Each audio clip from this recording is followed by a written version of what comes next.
moy anao mitady mafy anao ny fanahiko aza ela rehefa miandranao ny foko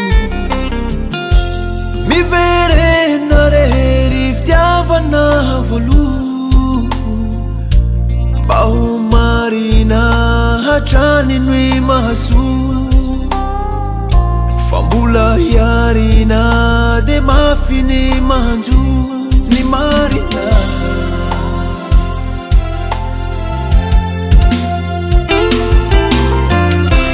zay no fiaina ambony tany na fifaliana tomany sambatra ny marina fa mbola ho tafarina raha mbola hisy ny farany tsy ho foana ny fanatenako fa ny miaina ambony tany tsy maintsy hody vovoka ihany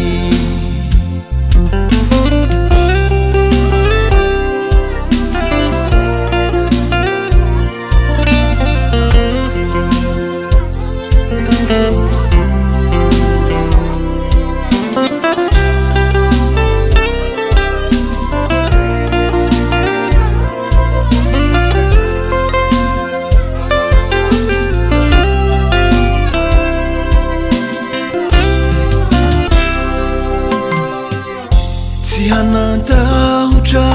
intsony fa eo ianao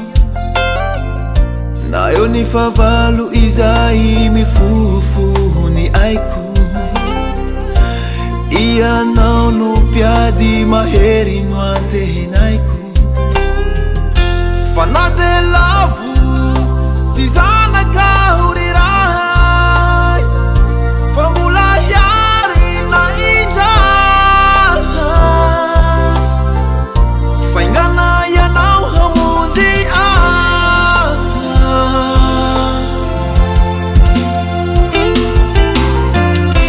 zay no fiaina ambony tany na fifaliana tomany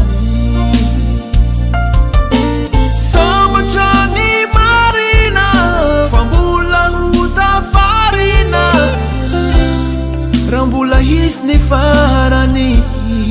tsy ho foana ny fanatenako fa ny miaina ambony tany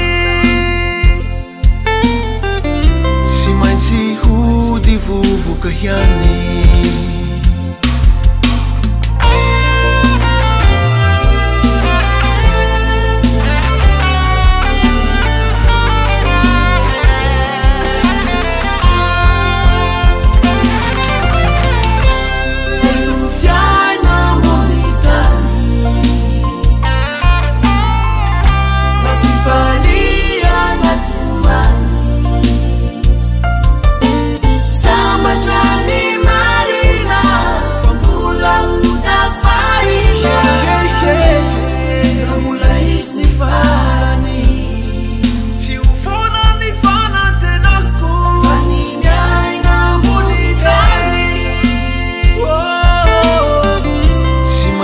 hody vovoka